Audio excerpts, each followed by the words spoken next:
Hay coches cuya historia correlacionada ensombrece sus logros. Hoy en PowerArt vamos a dedicar un rato a una de estas piezas que merecen más atención que la razón por la que principalmente se les conoce.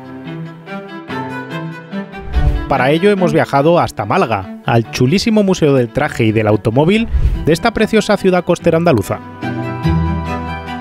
Yo soy Guille García Alfonsín, esto es PowerArt, en su 11ª temporada con la energía de Total Energies, como siempre.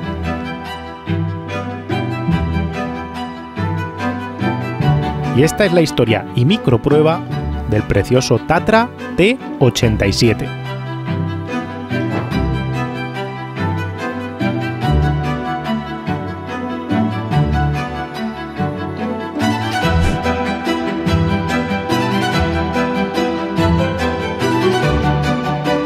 Este es un Tatra T87, se fabricaron algo así como 3.000 unidades, poquito más de 3.000 unidades, y es un coche que si mañana saliese a subasta rondaría los 300.000 euros, ahí es nada.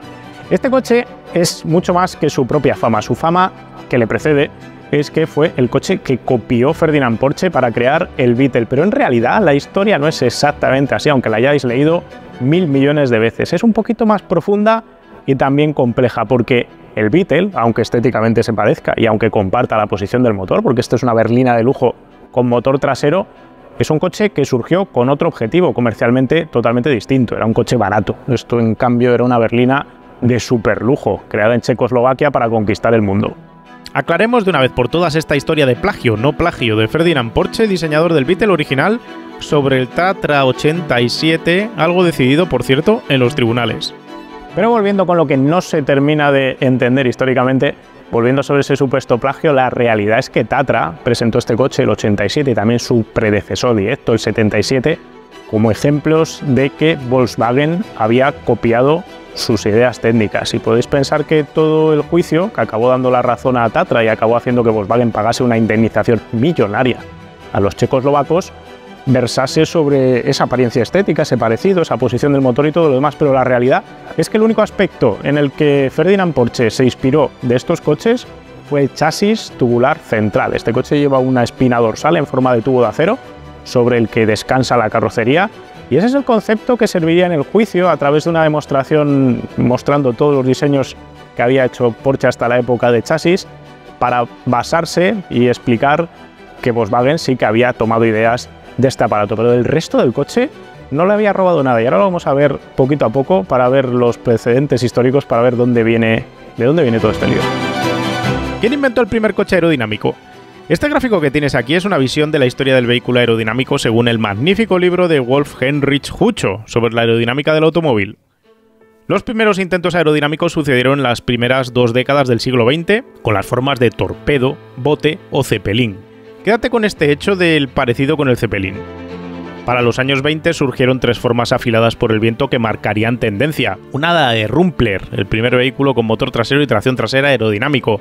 Otra con forma de gota de agua, de los Bugatti de Gran Premio. Y la tercera, el desarrollo de Paul Harary. Harary no era un cualquiera, era un ingeniero que por entonces trabajaba en la compañía Zeppelin. Tenía experiencia trabajando en túneles aerodinámicos y desarrolló una forma de doble trabajo aerodinámico en vista de perfil y vista en planta para desplazar el aire. El trabajo de Harary, ingeniero húngaro por cierto, incluiría numerosas pruebas en el túnel de viento, demostrando en 1922 coeficientes de CX entre 0,29 y 0,30 para coches pequeños y coches grandes respectivamente. El CX tradicional de un coche en aquel momento rondaba el 0,64, nada menos. Harary publicaría sus descubrimientos en un libro llamado The Streamlined Car: A New Shape for Automobile Bodies, siendo el primer autor en usar la palabra streamlined aplicada a un coche, y conformaría una empresa de consultoría para ofrecer servicios para aplicar estos principios de diseño a coches de producción. Este libro sería publicado en 1922 e influiría toda la generación de coches lanzados a partir de 1930, todos los diseños, incluso los que no iban a llegar a fabricarse. Por ejemplo, el Adler Trump, fabricado en 1934, estaba inspirado claramente por esos diseños creados en el túnel de viento, pero sobre todo el coche más importante que llegaría al mercado inspirado por este diseño de Harary sería justo este diseño de Tatra, y originalmente el Tatra 77 para ser exactos. El principio de los años 30 es un momento en el que en toda Europa se trabaja con la idea mental del coche barato para movilizar al pueblo, el coche para todo y para todos.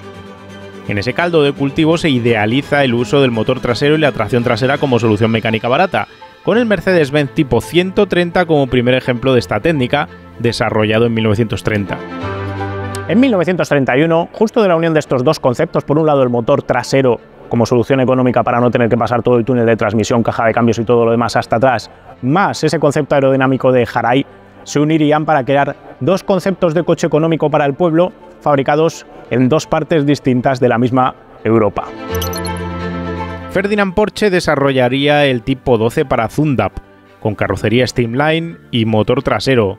Hans Lewinka, por su parte, desarrollaría para Tatra el V570. El V570 inicial es un coche de mal consumo, por lo que Lewinka, tras observar el trabajo de Harai, convence a Tatra para subcontratarle, lo que hace que el V570 evolucione para contar con una estética aerodinámica mucho más similar al trabajo de Porsche, que a su vez ha sido inspirado por el propio libro de Harai. El relato histórico dominante, basado en un juicio que ganó Tatra muchas décadas después, es que Ferdinand Porsche copió a Tatra el diseño del Beetle, y que todo aquello fue por tanto un robo de los nazis. La realidad es mucho más compleja que todo esto y basta ver el orden cronológico de hechos para comprender que no puede ser todo así, ni blanco ni negro. Si bien es cierto que el parecido entre el Tatra V570 y el Beetle es marcado, no menos cierto es que tanto el Tipo 12 como el Tipo 32 de Porsche también eran similares al Beetle final, y estéticamente eran previos al V570 aerodinámico. La copia conceptual aerodinámica de Porsche, en verdad, era el resultado de inspirarse en el trabajo de Harai, que también serviría de inspiración, en este caso remunerada, para el modelo de Tatra, ya que la propia Tatra subcontrataría la oficina técnica de Harai para desarrollar su vehículo conceptual. Podríamos decir, por tanto, que si Porsche robó a alguien o copió a alguien, fue a Harai, y como Harai le había vendido los derechos de sus ideas a Tatra, Tatra pudo quejarse del trabajo de Ferdinand Porsche. Así llegamos a mediados de los años 30. En ese momento, tanto Tatra tiene ese diseño de coche low cost con motor trasero y carrocería aerodinámica, como Volkswagen, firmado por Ferdinand Porsche, tiene ese mismo tipo de diseño preparado para comercializar. Y aquí es donde van a dividirse los dos caminos y van a tomar sendas completamente distintas. Ferdinand Porsche no puede hacer un coche que no sea barato. Ferdinand Porsche está contratado por Adolf Hitler para hacer una única cosa, el coche del pueblo, el Volkswagen.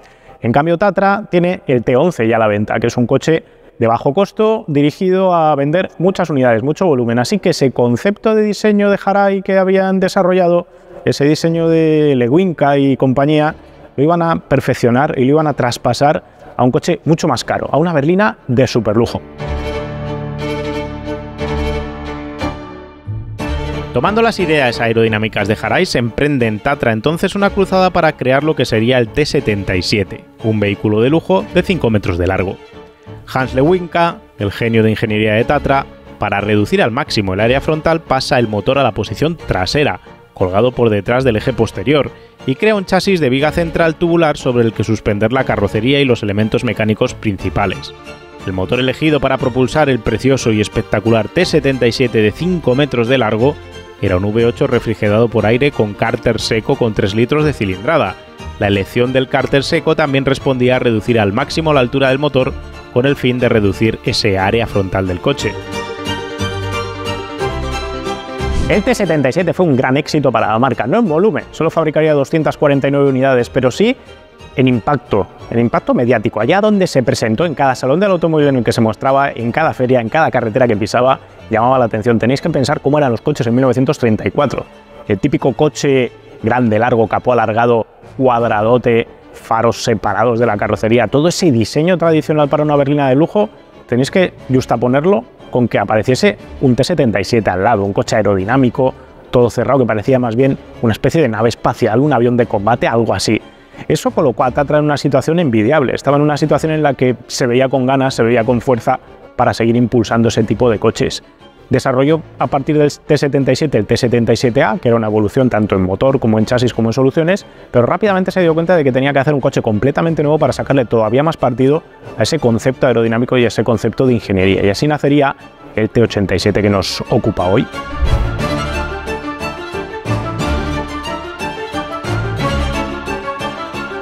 Tras validar conceptos, el T87 suponía para Lewinka profundizar en el concepto desarrollado en el T77. Se afinó el trabajo aerodinámico de cada elemento para dejar el CX en un valor comprobado de 0,36.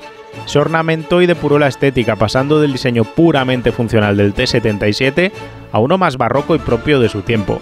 Se integraron mejor las aletas, se incorporó un faro de largo alcance central y se sumaron tomas dinámicas de aireación en la parte trasera para refrigerar el propulsor.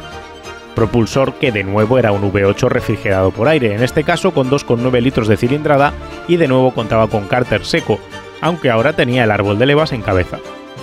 Como había muchos kilos asomando por el eje trasero y estos se combinaban con una batalla relativamente corta, el momento polar de inercia y el índice dinámico se complicaban, lo que hacía el coche complicado de conducirse a alta velocidad. Esto llevó a Tatra a fundir el bloque motor y las culatas en una exótica aleación de magnesio con cámara de combustión hemisférica.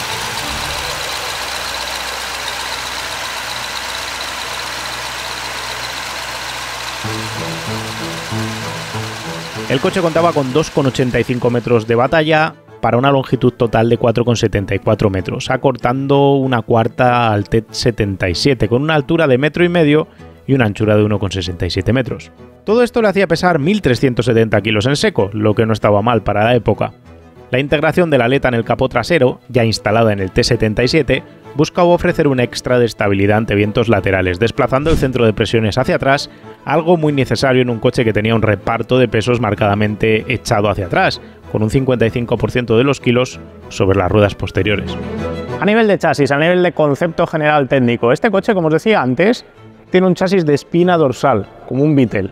No es casualidad, es justo lo que copió Ferdinand Porsche de este coche.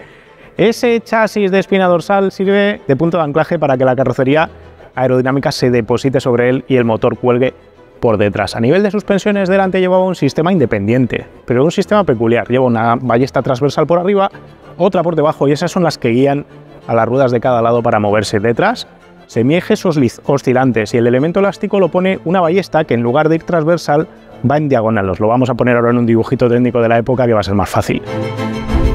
Por dentro del coche era todo una oda al lujo de la época. A ver cómo entro yo sin romperme la cabeza.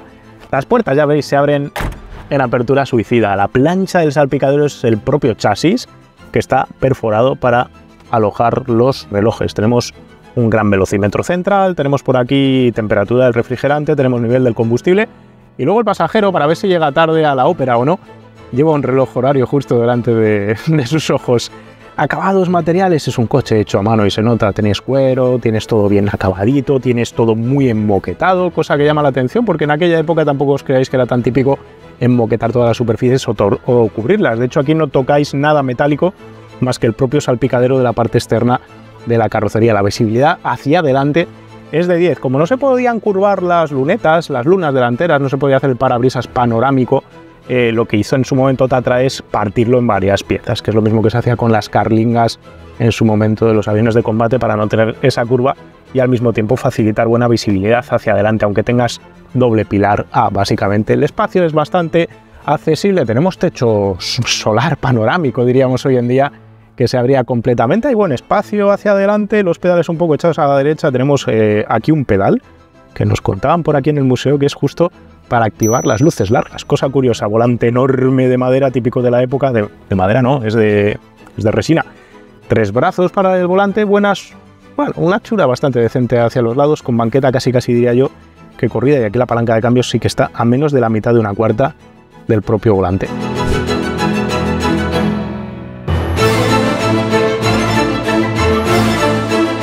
Cabían supuestamente 5 pasajeros con cierto confort. Ahora vamos a hacer un pequeño relato de curiosidades. Este coche tiene el motor atrás, tiene el maletero delante, pero luego nos han enseñado aquí que tiene un maletero adicional especial para guardar aquí, pues yo qué sé, un perro, cosas, la compra, un cuerpo no cabe. Eso es lo que estáis preguntando. Y ahora os voy a enseñar un par de curiosidades más por fuera. Seguimos con los detalles curiosos, cosas bien pensadas. Doble bisagra, que sirve lo mismo para la puerta delantera que para la puerta trasera. Así no hay que crear 2 juegos de bisagras para cada una de las puertas, aunque quede por fuera. Y luego los intermitentes son los de la vieja escuela, de banderín. ¿Sabéis que antes de existir los intermitentes de bombilla y antes de existir esto se indicaban las cosas con la mano, no? Bueno, pues después de lo de las manos llegó este invento y después ya se pasó a las bombillas de toda la vida. Más cosas curiosas que os voy a contar del coche. Primero, porque llevaba aleta aerodinámica y de seguido tema de motor. Cuando colocáis muchos kilos por detrás del eje trasero, repartís el peso un poquito hacia atrás. En este caso, en este coche, el 55% de los kilos estaba detrás, el 45% delante. Al mover el centro de gravedad hacia atrás, cuando luego conduces rápido en autovía y te empuja el viento lateralmente, si tienes mucha superficie aerodinámica por la parte delantera del coche, de la mitad del coche hacia adelante, eso induce que el coche haga la culebrilla, haga S con conducción con viento cruzado. Por ejemplo, si habéis conducido una Nissan Vanette, sabéis exactamente de lo que os estoy hablando. ¿Qué hizo Harai y compañía? Desarrollar toda esta aleta. Al colocar esta aleta por detrás, lo que hacía era incrementar la superficie lateral del coche hacia atrás, y eso hace que el centro de presiones aerodinámicos se vaya hacia atrás. Es decir, cuando le empuja el aire, lo empuja más por detrás, más cerca del centro de gravedad. Eso hacía que el coche fuese mucho más estable en línea recta. Al colocar además el motor atrás, también tenían que tener en cuenta el peso. Colocar muchos kilos aquí atrás hacía que el coche tuviese mal comportamiento. ¿Solución que le puso Tatra al invento? Fabricar el coche con un motor íntegramente creado en aleaciones de magnesio. Ahí es nada, esto es una rareza. Porsche ha utilizado aleaciones de magnesio en sus motores también, pero esto es una cosa que cada vez se ve menos. Un motor que, por cierto, es de 2,9 litros, V8, refrigerado por aire forzado, con dos turbinas, una a cada lado, que metía el aire y lo hacía pasar por las aletas, que vais a ver ahora cuando detallemos el motor más de cerca. Un motor que es realmente una obra digna de mencionar a nivel de ingeniería cuando vas viendo los pequeños detalles que lo rodean.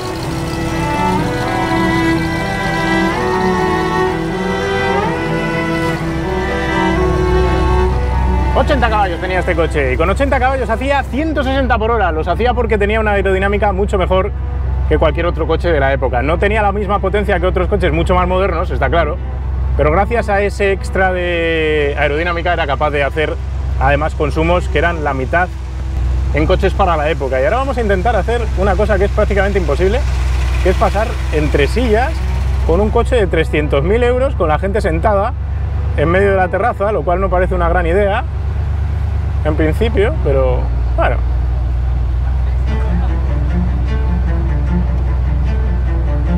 Nunca había tenido tantos espectadores grabando.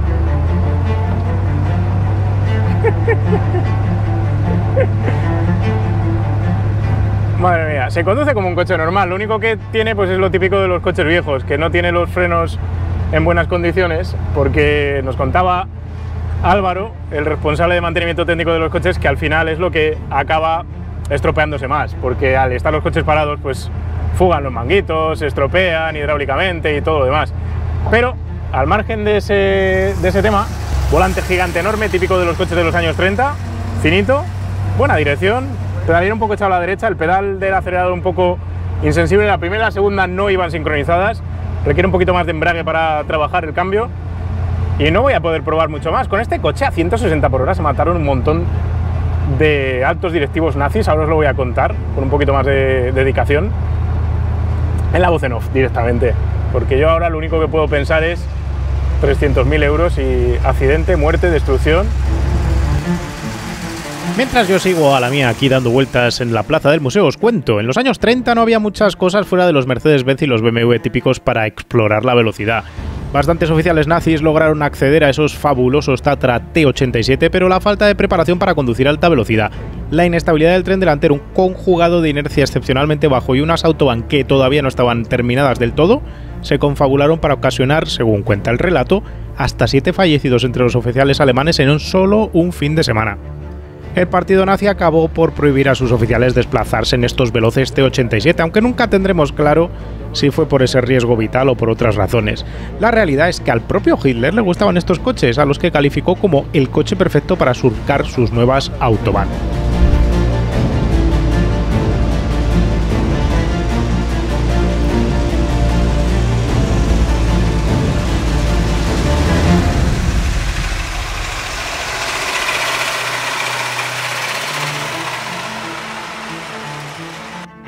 El Tatra T87 es una obra increíble para su tiempo, es un coche de esos que debería de pasar a la historia por mucho más de lo que ha pasado. Cierto es que inspiró parte del diseño del Beetle, cierto es que mató un montón de nazis, pero para mí lo relevante es que este coche, que cotizaría, como os decía antes, por encima de los 300.000 euros en una subasta, es mucho más que todo eso, y me queda la amarga sensación de que el T87 solo se ha recordado por esos dos aspectos, cuando en verdad es una berlina de lujo increíble con un motor V8 trasero y una línea aerodinámica que se adelantó muchísimo a su tiempo. Es un coche de esos que marcó un punto y aparte en la evolución del automóvil y que era un perro verde en su momento, un unicornio, algo realmente especial que le queríamos rendir tributo, especialmente porque se lo merecía.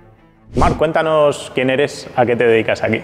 Bueno, pues yo soy Mar González, codirectora del Museo Automovilístico y de la Moda, y bueno, pues lo que me dedico, pues evidentemente, pues a llevar el museo, a guiarlo lo mejor posible y a que cada día sea un lugar mejor.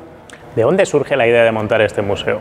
Pues la idea surge del propietario, Joao Magalhães. Esto es una colección portuguesa de un coleccionista privado. Él tenía esta colección, la heredó de su abuelo, de su padre, y él tenía la pasión de mostrarla al mundo. Entonces, bueno, pues decidió buscar un lugar.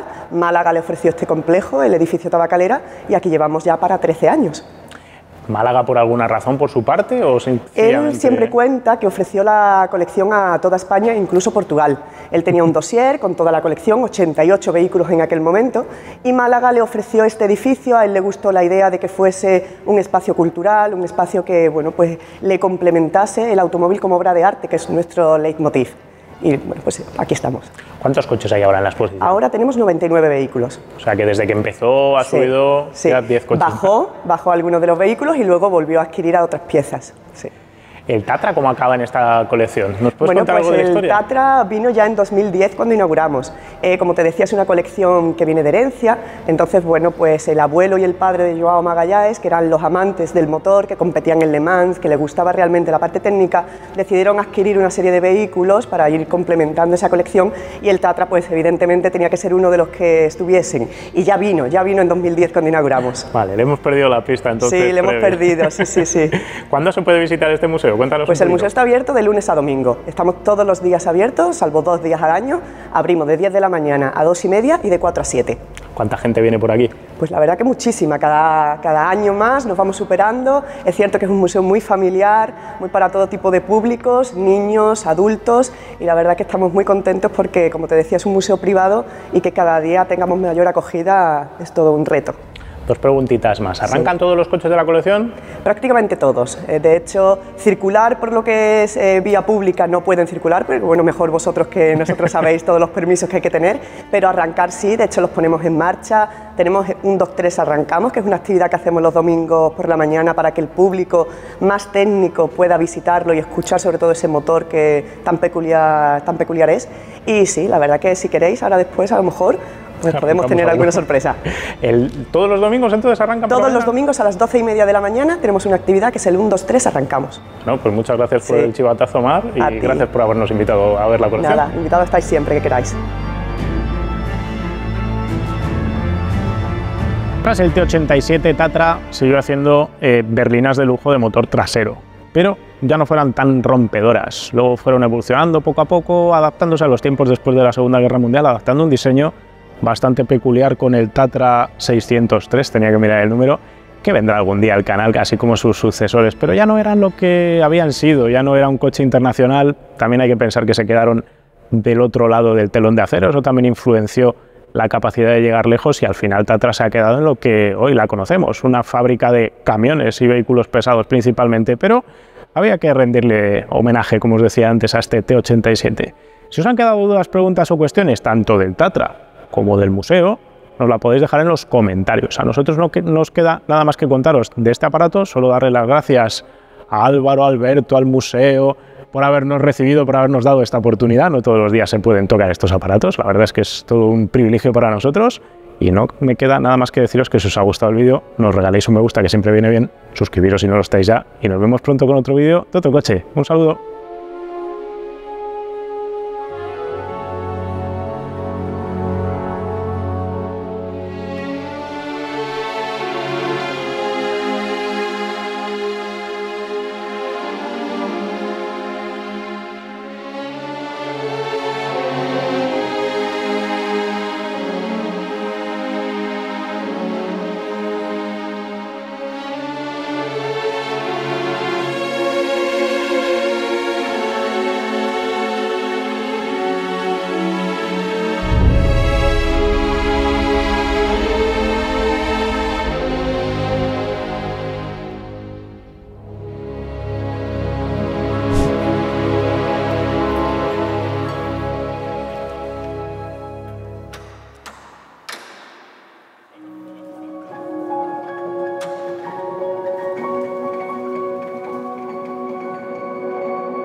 ¡Ey! ¿Te gusta Powerar? Normalmente en este cachito final os contaba que podíais comprar merchandising, pero lo habéis comprado todo y no queda nada. Estamos trabajando ya con Kimoa para hacer gorras nuevas, pero mientras llegan, recuerda, puedes ayudarnos a seguir creciendo haciéndote mecenas del canal. Los mecenas que nos apoyan tienen acceso directo a nuestro Telegram privado, que compartimos con los propietarios que han salido en la sección de usados hiper interesante, y organizamos para ellos encuentros y visitas privadas como la que vamos a hacer próximamente en el Autódromo Terramar cerca de Sitges, o la que ya hicimos al Museo Motos Made in Spain en Alcalá. Además, toda esta gente que está metida en el Telegram siempre puede saber antes que nadie lo que vamos a grabar y preguntarnos directamente lo que le venga en gana.